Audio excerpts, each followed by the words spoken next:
You want to start? What do you think? Yeah, and if what you're doing.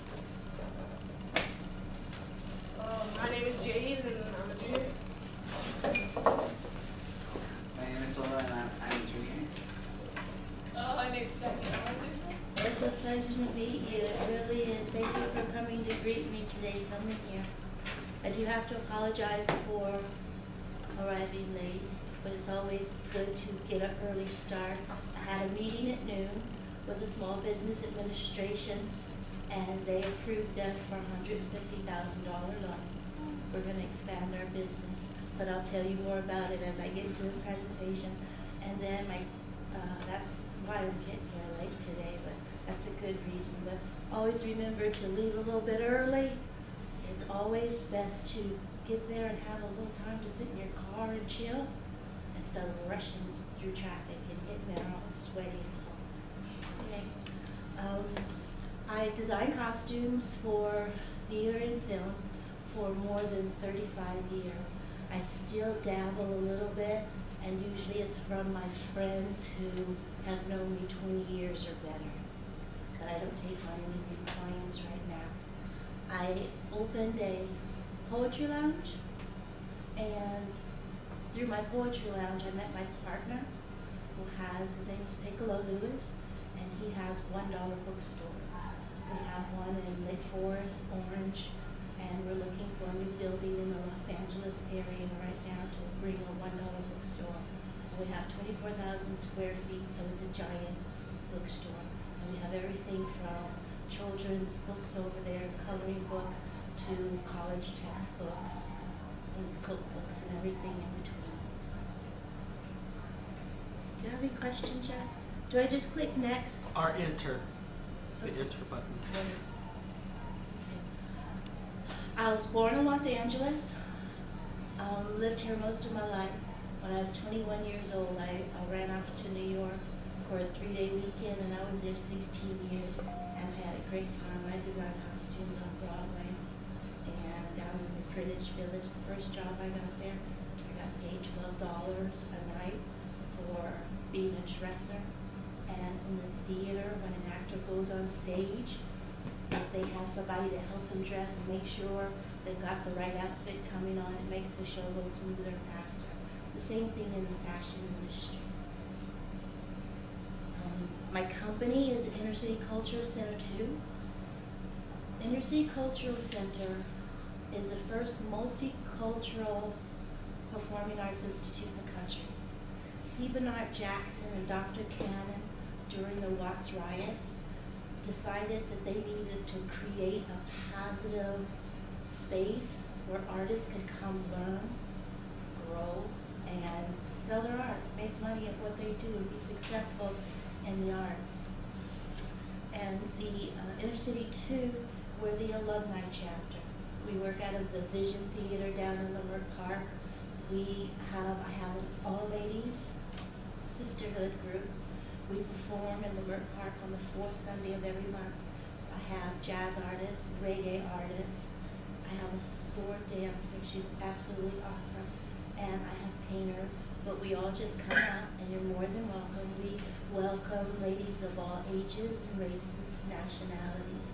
And we're just an artistic group who spread love. And we try to make money using our art. We'll teach you jewelry making or how to sew.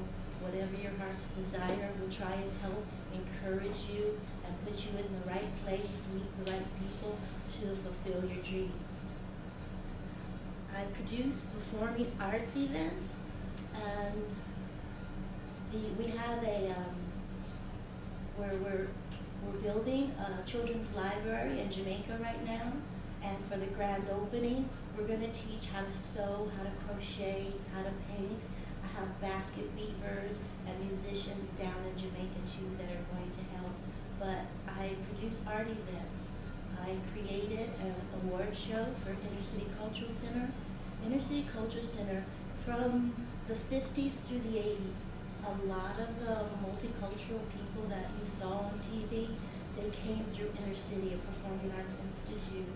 You know that movie Fame?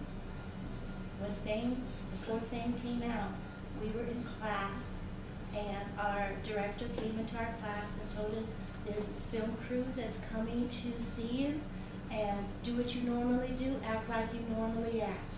And a little while later, we were invited to go see the movie Fame. They stole everything that they saw us doing. They didn't give us the screen credits. They should have said, "For special thanks to Inner City Culture Center." From dancing on the tables in the lunchroom to dancing in the street, they saw us do that at our school. People from, Lorenz Tate, Denzel Washington, Forrest Whitaker, Carmen Zapata,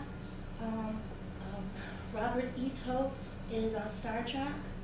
From Star Trek to Brock Peters, Vanessa, I have too many Vanessas in my head, but she was a beauty queen. Vanessa Williams, she came through Inner City. There's a lot of people that came through Inner City, so if you watch old TV, they might have come through there. Lawrence Hilton Jacobs, he was on Welcome Back, Kotter, and Ted Lange from The Love Boat. I teamed up with Piccolo's books because of my poetry lounge. I costume design, theater, and film, and I had this wonderful assistant. Her name was Nikki, and I thank God for Nikki so much. God sent me Nikki too. And Nikki she always wanted to have a poetry lounge, and when the opportunity came, I was invited to a new little theater up on Santa Monica in Hollywood. And they said, "Tuesday, can you produce a poetry lounge?" I said, "Well, I've never done that before, but sure, I can do it." So they gave us a little room, and it was probably half this size, and we could squeeze like 35 people in there. And every Thursday night, people would come there and just spill their heart. And it didn't matter what you said. Everything was just love and friendly, and you'd get one feedback from no matter what your story was. You could get on stage and just say, "Hi, I had a great day," or you get on stage and say, "I had an awful day today," and people give you a hug, and just help you make your day better. And at the Poetry Lounge, I managed a comedy club in North Hollywood for 7 years, and people who came to my club were Kevin Hart and Mike Epps. I used to love when Mike Epps came to my club. You know who Mike Epps is? He was in that show on Fridays, and he plays a lot with Ice Cube in the movies. And he's just he's gonna play the new Richard Pryor. Richard Pryor. He's gonna play the new Richard Pryor. He's gonna be awesome in it. But I managed a comedy club for 7 years, and then the Poetry Lounge for 6 years. And also Steve Harvey came to my club. David Wayans came to my club, and Eddie Murphy used to come to my club all the time. He never got on stage, but he would come whenever he was in LA, and he'd heckle my comics real bad. And when you're managing the club, I don't always hear, most of the time, I don't hear the acts on stage. So whatever you said, people come up to me afterwards and say, "Did you hear my set? How was it?" And I'm like, "I don't know." Because what I heard was how the audience responds to you. Because if the audience is not feeling you and you're sitting there, I'm gonna just give you 2 minutes. But if you're on a roll and you got that audience going, I'm gonna let you sit there for 15 minutes. The 15 minutes was generally our max, and we could get everybody on stage. And this particular one day on my Poetry Lounge, this man, Piccolo, he came and got on stage, and I heard him. And I was really surprised, because I did this 15 years. I heard him. He came back the very next Thursday. I heard him again.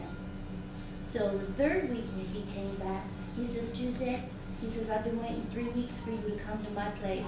And I was like, "Well, what is your place?" He had a bookstore. And when I got to his bookstore, he said that he took me in the back, and there was in the cafe, because it was an old quarters. So he had a cafe, and they had poetry going on in there. And it was this bookstore is 26,000 square feet, so a really big bookstore. And over in the back, he had a lot of miscellaneous stuff. It was really kind of a giant storage room. He says, "This side over here, I want to turn it into a theater and let anybody who wants to use it for free." And I said, "I want it 365 days a week." And I guess I have to back the story up, because you have to believe in your dreams. I went to a rehearsal. And it was hard finding the address to the rehearsal space, and then I realized that they had from this corner to that corner.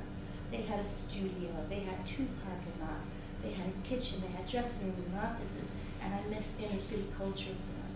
The last earthquake demolished the building, and it was too much for it to be repaired, and they were going to have to tear it down. And shortly thereafter, the founder, Stephen R. Jackson, passed away. I think everyone says it broke his heart to have to lose the space. But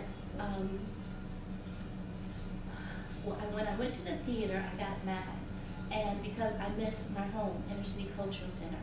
And I went home, and on this particular cell phone I had, I could text in people, and I said, and this is about 45 days before I met Piccolo. I said, if you could have a class, teach a class, do anything you want at the theater, and not have to worry about it. No, don't have to worry about paying the rent. Give me a 1-page proposal. Tell me what day you want to do it on, how much you're going to charge the people. Send me a flyer for the most part, but tell me what you're going to do. And so I gave everybody 48 hours. In 48 hours, I had 52 proposals of everything from dance classes to film classes. And I took 72 hours to put this really good package together. And 45 days later, I met Piccolo, who said I got all this space. And it was just enough space for all the things that I had drafted out in my 72-hour proposal. He had just about everything there. I asked for, and it was, when I asked for parking space, because at the original Inner City, we had street parking. So I said, I want 20 parking spaces, and I'm like, think bigger, think bigger. I want 200 parking spaces. And I was like, no, because now you're asking for too much. And I said, 100, and I was like, no, 200, I want 200. And Piccolo space, it had 2,000. So it pretty much had everything we needed. So write it down, whatever you desire, write it down, and you watch your life manifest toward it, because inside it will be there, and you'll work toward it. When I teamed up with Piccolo, and I was at his bookstore, I started putting on all these events that I had. And the big corporation came by and said, we want that building. And so we lost our lease there, so we kind of became vagabonds but Piccolo had 2 more bookstores. But in regards to the performing arts space, we started using the Vision Theater and doing an event here and doing an event there, and just became vagabonds. And I said, well, if we're going to be vagabonds, we're going to be international vagabonds. So we went to Jamaica. Piccolo said, let's take a children's library. And so we met with everyone from the Minister of Education in Jamaica to one of Bob Marley's guitar players. You know who Bob Marley is? Okay. We had a wonderful time when we were in Jamaica. We went to the radio station. We actually were at the radio station lot at the same time as Kimani Marley was there.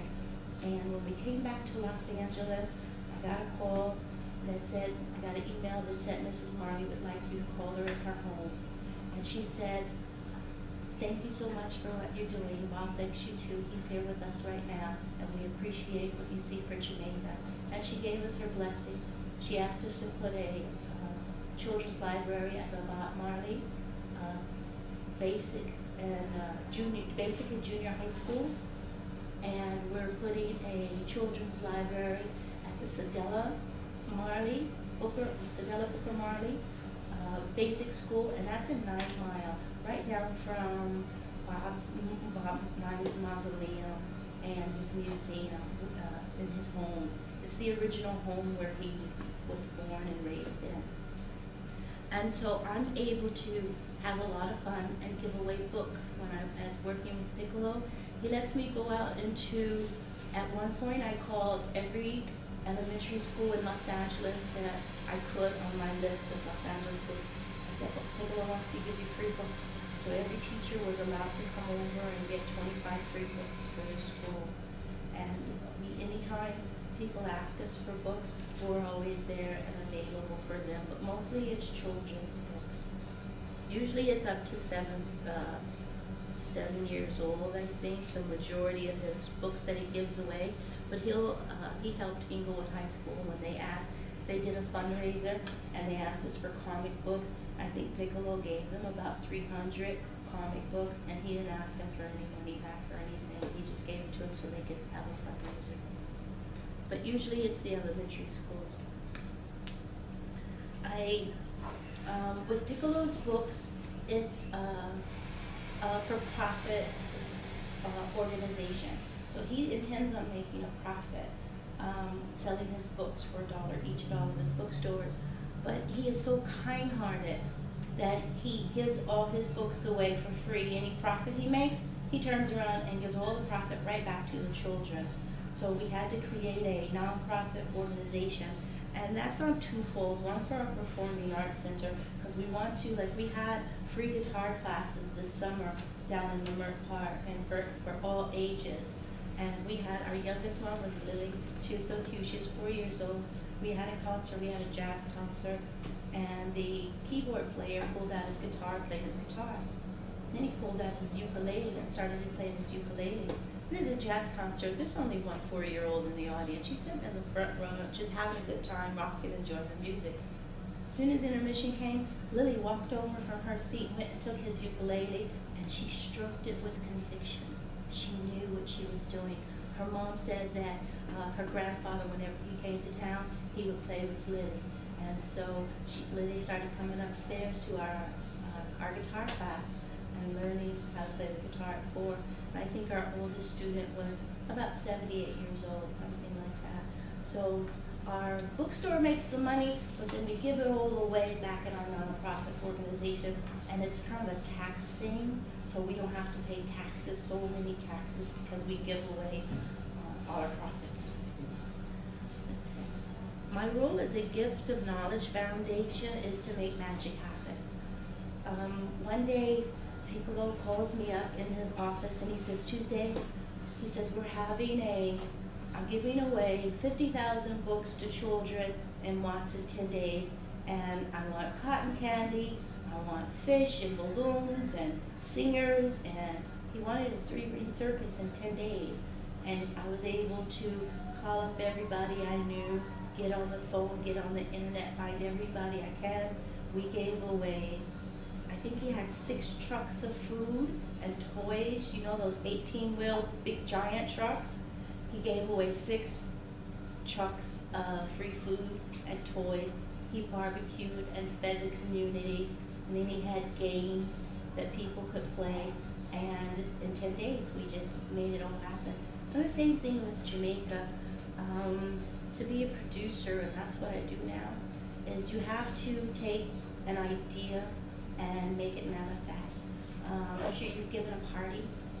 You know, you've given a party. Jennifer, you down there? Jennifer, right? Oh, Jackie. You've given a party, and it's the same thing. It's like you make out your invitations, you invite all your friends at school, you make sure you got food at the house, you know, things like that. It's the same thing, you know, except it's, you know, bigger magnitude. The more money you have, and the bigger your idea, the more, you know, money and time has to go into it. But I make magic happen. And it's creating a blueprint for all the events. What I do is I make a book out of all my events, and all the details from everybody I called, to everybody I hired, to everybody I rented, to everybody that helped. And so next year when I do it, all I gotta do is open up that book, get on the line, and start touching bases with the same people, so you don't have to do it again. I worked this with an organization one time. They were 20 years old, and they asked me to come in. They lasted until they were 25, and then it just got too costly for them. But on the 20th year, I went in to help them, and the work that I had done, they asked me for copies of my paperwork. And I was like, wait, you've been doing this for 20 years. I should be getting copies of your paper, your floor plan, what you've been doing. They didn't have any. They just didn't have any. And if you don't make a blueprint, if you don't write it down and create the concept, it's going to be harder making it manifest. It's not going to be neat, clean, sharp, and as perfect as you want it.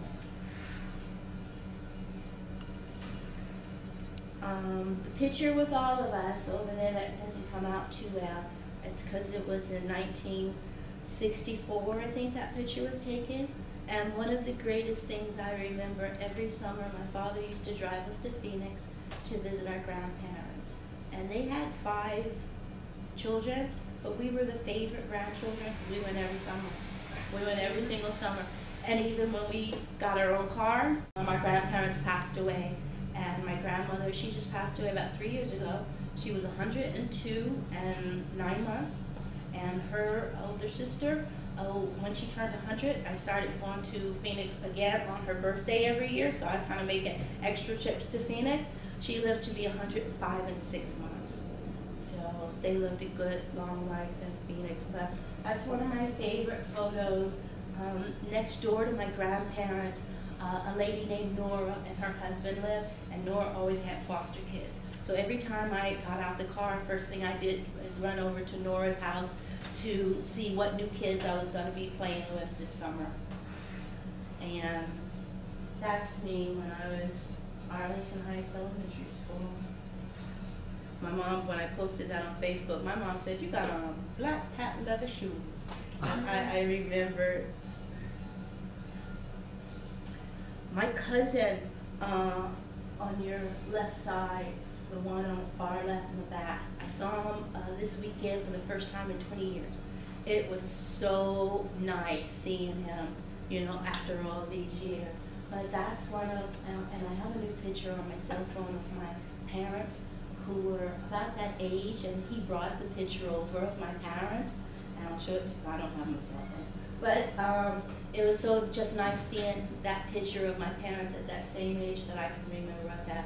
My mom moved a lot after my dad and her got a divorce, and she never saved anything, so we don't have any baby pictures of us. So whenever we have one, you know, or see one, we usually have to go to somebody else's house who's known us for a long time. But whenever me and my sister see one, we're like, yay! That's my little boy, Tony. I was a couple months away from being 15 when I got pregnant. My mom and dad got a divorce when they were 10, and mom went her way and dad went his way, and just kind of left us, you know, kids right there in the middle. And I used to, at 10, I became a family cook. My dad left, I guess, in February, and Thanksgiving we didn't have a turkey dinner, and that was the first time we didn't ever have no turkey dinner. I said, well, for Christmas, we're going to have a turkey dinner. So at 10 years old, I cooked a whole Christmas dinner for our family. And I used to bug my mom to bring me recipe cards at this gas station. If you like get 8 gallons of gas, they'd give you like a pack of recipe cards. So I learned how to cook by reading recipe cards and recipe books. But my mom didn't want to leave me at home when I was a kid, so she'd always make me go hang out with my older sister. And so she never told me about the birds and the bees and stuff. And so I had a son at a very, very, very early age. And I was going to John Burroughs Junior High School, and then my mom moved over to the Audubon district. And at Audubon, they weren't teaching me the same things that they had taught me at John Burroughs Junior High School. And so they had me in a math class that was really an elementary school math class. And my teacher in John Burroughs, when she was supposed to teach us algebra, she taught us geometry. And when she taught us geometry, she was supposed to teach us geometry. She taught us trigonometry. So when we moved to Audubon district, and they were giving me elementary math, I stopped going to class, and they told my mom that I was going to flunk out because I wasn't going to school. It's like, you're not teaching me nothing. And so my mom sent me, I got pregnant about that time because I stopped going to school. And so I went to St. Anne's Maternity School, and I graduated with good grades. And you know where Dorsey High School is? Dorsey High School is kind of near, Rodeo Road doesn't go all the way through, but I think Jefferson goes all the way through. It's kind of close to Jefferson and you know, between La Brea and Crenshaw. But it's considered West Side. And that's my little boy when I was in high school, and that's my friend Kiana, his friend Kiana. And I see Kiana on the internet right now, and it's really sweet seeing Kiana on the internet. And that shirt I had on, Born a Unicorn, I was working for Ted Lange. He did a play called Born a Unicorn, and that was actually the first play that I was a dresser on, and also the start of my career for costuming theater and Broadway and films and stuff like that. That's my sister over there. I always tagged along with her.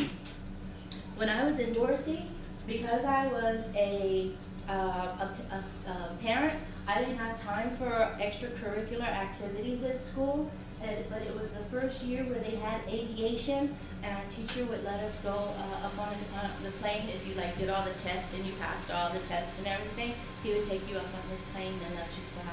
So I think that was one of my favorite classes in high school, as well as I ran cross country.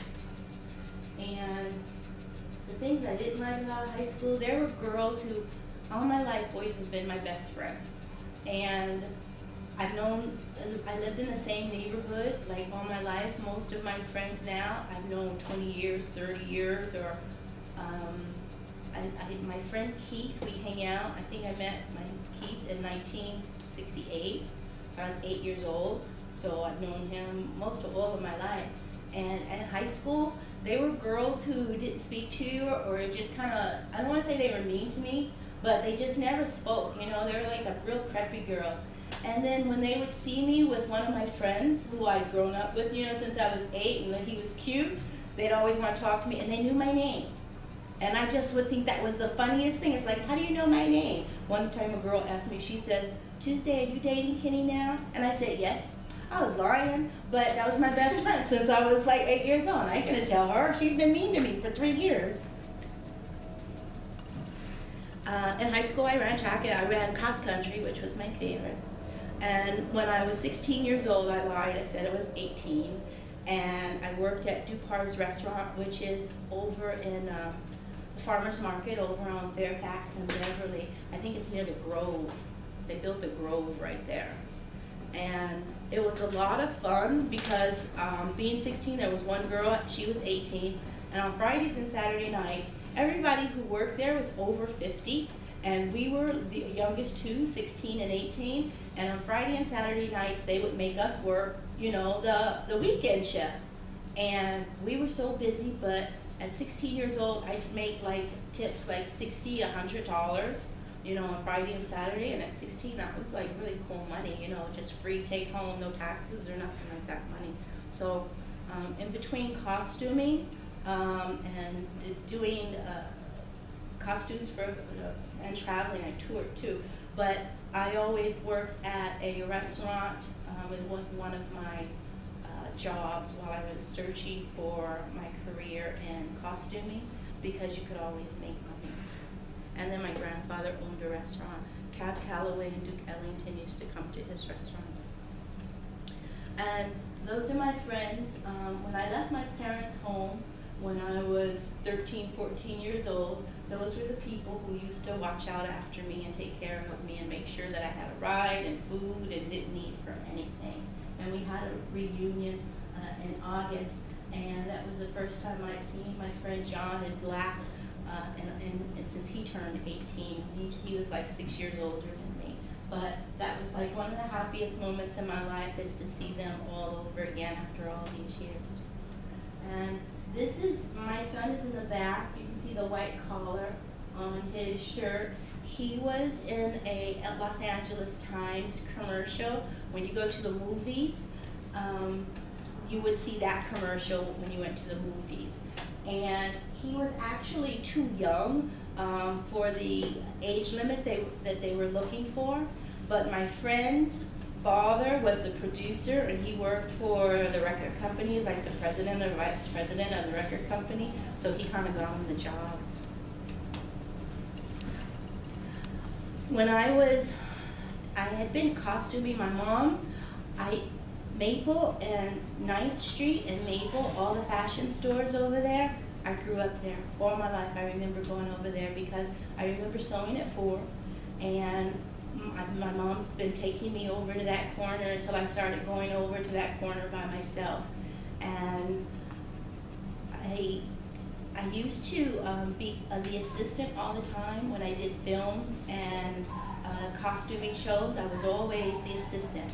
And I got tired of being an assistant, so I went to the Fashion Institute when I was 27 years old, I got my Associate of Arts degree, and then the 2 years went by really quickly. And I have to tell you, when you're in college, apply for every scholarship that comes your way.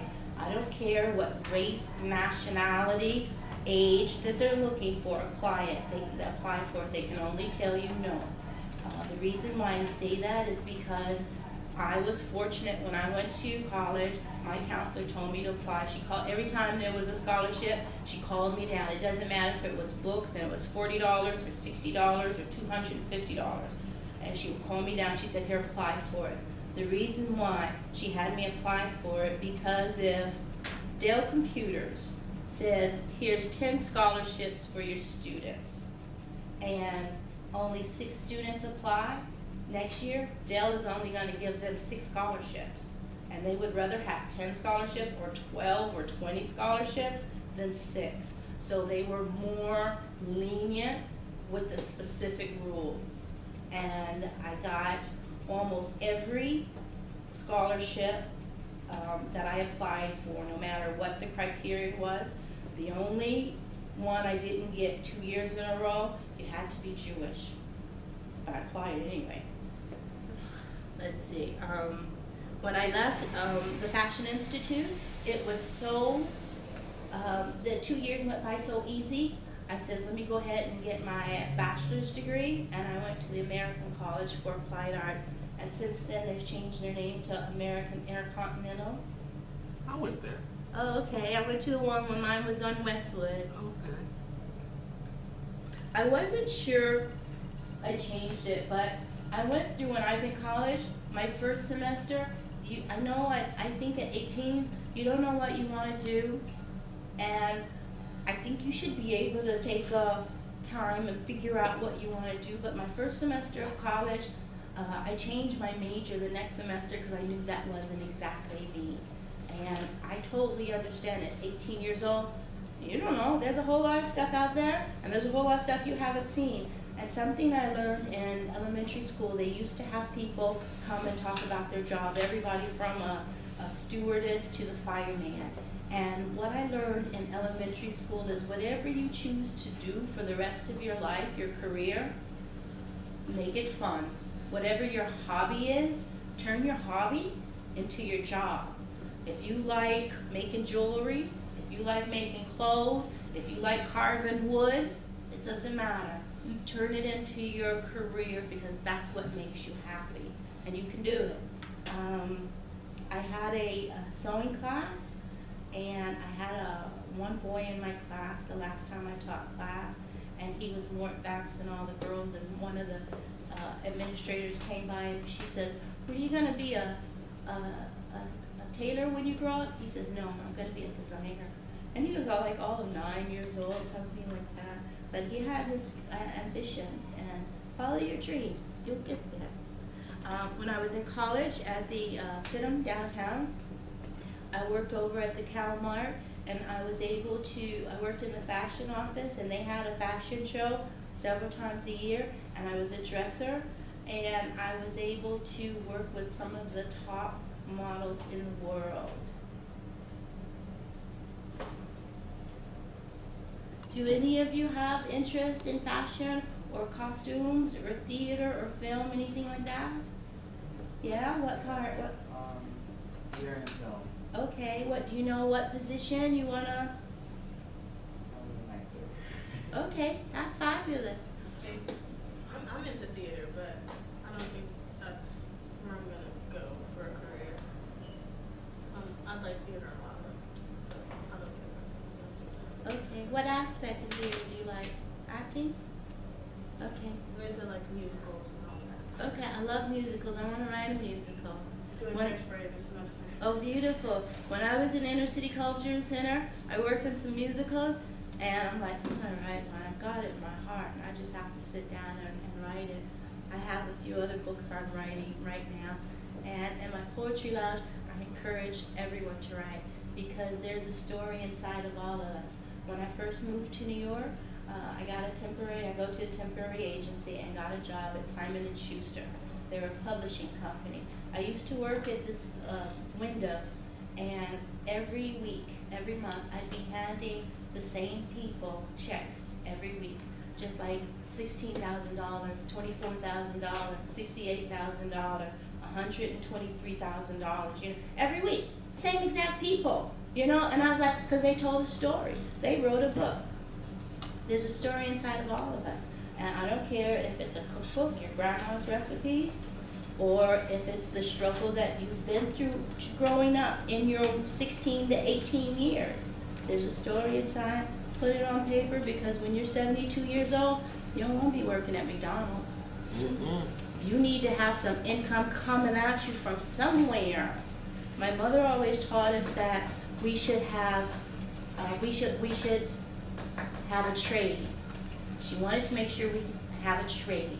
A trade is whether you're a carpenter and you can go get some wood and saw it down and make a cabinet, to whether you're a table maker, a jewelry maker, a sewer, whatever it is, you need to be able to take your two hands, because as long as you have your two hands, you can make money. Whether you're a fisherman, you know the story about, there was a man, he wanted some fish, and the man told him, he says, if I give you a fish, you'll eat for one night. If I teach you a fish, you'll eat all your life. Okay, so learn a trade, whatever it is, even if it's your hobby and you go do something else. And in regards to theater, if it's what you want to do, there's still a spark in there that you can do. You know, there are readers, like if people have a script, you can read through their script and you can show them where all the corrections need to go on their script, or you can critique it, you know, and they make money at that. That will keep you close to the theater and entertainment while you still go pursue your law degree or something like that. Okay? In fashion school, it was all about drafting and math. And there's a lot of math, and it's like architect, you know, getting the proper measurements. People used to ask me all the time, why don't you get someone to help you sew? Because her quality is not as good as my quality, and my customers expect the quality of this right here. And if she's not going to give me the quality, I can't go sell it to my customer, because that's not my quality. So when it comes to measurements and making patterns perfect and perfect fit, there's a whole lot of math. When I went to the American College for Applied Arts, I got an award for my sportswear collection, and I was designer of the year, and then the red one is my diploma.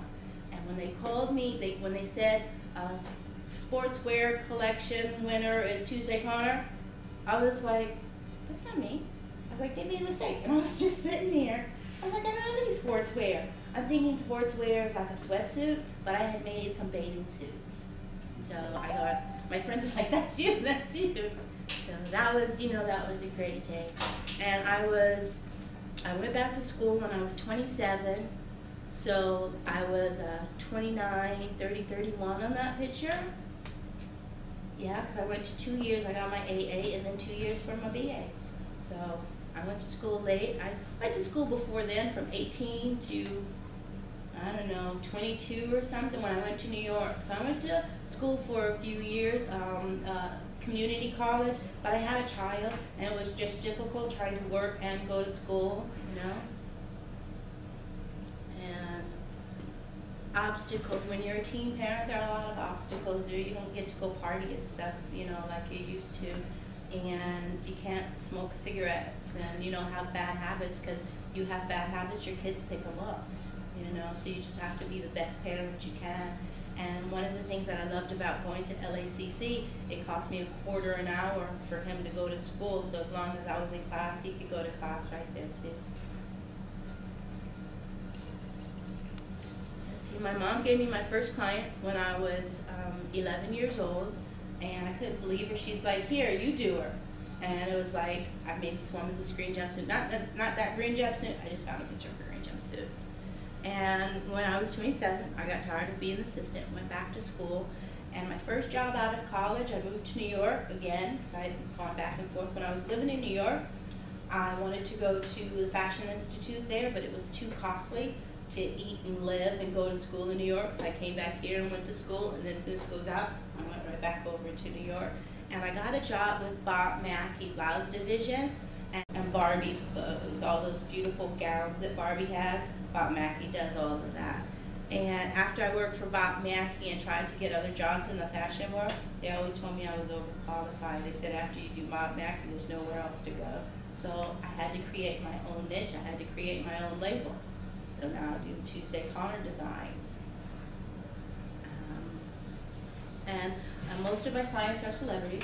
Every time I did a film or a play, I would usually get a client from the show that I worked on. My first big client was Jennifer Holliday. Jennifer Holliday, she was in the original Dream Girl. And she asked me to make her some things after the show. And I want to say my next big client was Mr. T. He did a film after, I think it came out right before Rocky did, or right after Rocky, but it was called Penitentiary 2. And I did the costumes for him on that film. And then he asked me to continue making costumes for him. And one of the outfits that I made, I think I was 23 years old, it made the cover of People magazine. Oh, there it is. The Three Kings on the bottom, when I was living in New York, I was working for Bob Mackie during the day, and I'd work for the Little Orchestra Society at night. And the costumes they had been renting for 16 years from the same costume house. And everybody else has been renting them over the 16 years, so they were in really bad condition. So I started building the costumes one by one. Every time we had a show, I would just build one by one. So I made all 3 of those costumes. And that's Chaka Khan. That's one of my favorite pictures. She did a tribute to Quincy Jones on United Negro College Fund. And that's my outfit I made for her. And my first job, I worked in my mom's factory. I used to make baby doll clothes for a company called Shindana Dolls, and they were one of the first multicultural doll companies in the United States. And my worst job was being a waitress, and I used to have to take money home every day. But you have to deal with people's bad attitudes, and you have to be pleasant. And just dealing with attitudes, that's a job in itself. But taking home money every night, that was a great part. I stopped waitressing because one time I ran into the lady I had worked for at the California Mart, and I was waitressing, and she says, "You're waitressing now." I says, "No, I'm a designer now." And she looked at me like, "No, you're waitress." And so at that point, I decided that I could stand on my own 2 feet. I didn't have to be a waitress to subsidize my money. I had enough talent and connections within myself to stand up on my own 2 feet. And I haven't had a job since that time. I've just been working for me and for my company. And when you first begin, the obstacles is because it's freelance. You go from job to job to job, because a film might last anywhere from, it's a short film, 3 days, to a production that might run. I was on tour for 5 years, costuming shows on the road. So because jobs are hit and miss, finances were always like, but if you get a good job and you finance your money right, you can make it last. Or like me, I would pick up clients and sell my wares. So I had my trade that I always could fall back on. The founder of Inner City. We work with about 7 people, and they're all volunteers, and we just kind of create magic together. I have a team where if we have a production, the 7 people all come to the production, and we do everything from marketing to sales to advertisement to hiring and firing. But my partner Piccolo says he would make me fire people, and he taught me, and that was a job I didn't want. But he says, no, he says Tuesday people fire themselves. And they really do, because of their workmanship or their attitude with their job. So people do fire themselves. We operate out of the Vision Theater, which is in the Mert Park, about 43rd Street and Crenshaw Boulevard. And we're over there 4th Sunday of every month. there's a arts festival, the Mert Park Art Walk, and so it's a bunch of vendors out there and a bunch of concerts and films and all kind of stuff for free. So come out and have a good time, and it's family orientated. And that's also the space where my group, the Royal Queens, come out and perform, and you can set up, we can set up a table. So if you got books or CDs or jewelry, you can sell it right there and make money, and you don't have to pay nobody to try and make some money. And the products that we sell, the art that's inside of you. Whatever your talent is, whatever your heart desires, we help you to achieve it. And we provide space for artists to grow and learn and sell their art. Being the founder of the Inner City Cultural Center too, kind of have to do everything. You know, I have to make magic. Hiring, firing, janitor, marketing, website developer, kind of got to do it all, or hire somebody or find somebody who'll do it for us. And that's just kind of the outline of how much the salaries are. I think you can't see it too good. But they kind of range with what you want to do, but none of you are interested in the theater aspect of it. Okay? That's it. Any questions for me? All right, let's give it up for Miss Connor. Thank you. It's been a long day for them, so they might be a little tired. But, I understand. I understand. Let me show you a couple of samples I brought over here. I left the meeting today, and the gentleman gave me the shirt, and I have to share it. And it says, America, smart kids say no thanks. No bullying, no sexting, no drugs, no alcohol. Smart kids make smart choices. Ooh, that's really nice. So that's what he's promoting right now. I'll just show you this because it'll be faster. And you can just see some of my work up close.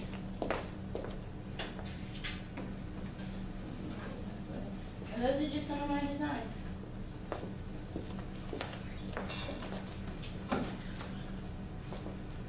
Thank you. Oh, you're welcome. Thank you. So you have to tell me, how did you get the name Tuesday? Born on Tuesday. Oh. Right there, General Hospital downtown. Okay. Uh-huh. So they say Tuesday it is. That's then. it. What's today? Tuesday.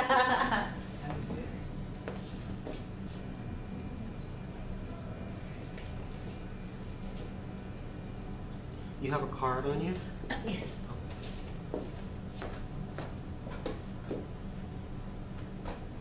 They're all wearing your clothing? They're all wearing your clothing? Kim Whitley? She is.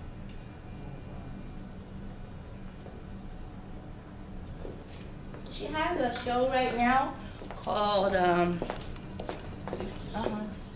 that's my group on the back. And we just encourage the girls to dream and fulfill them.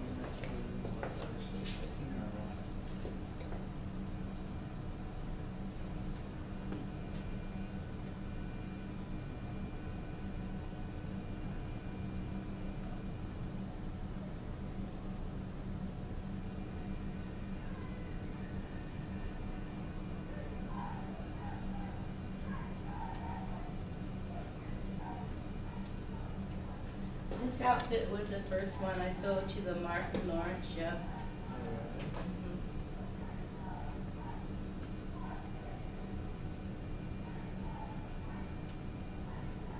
This one was part of my bathing suit collection I won my award for in college.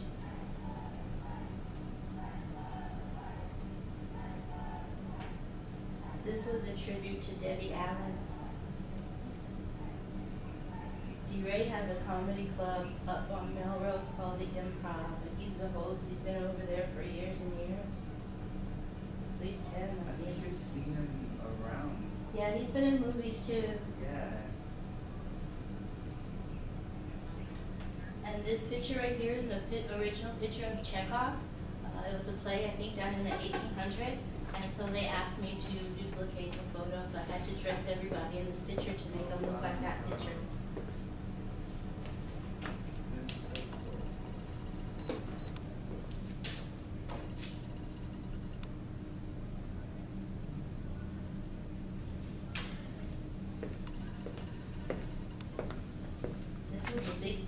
film I did in Big Bear. Oh. And then we worked on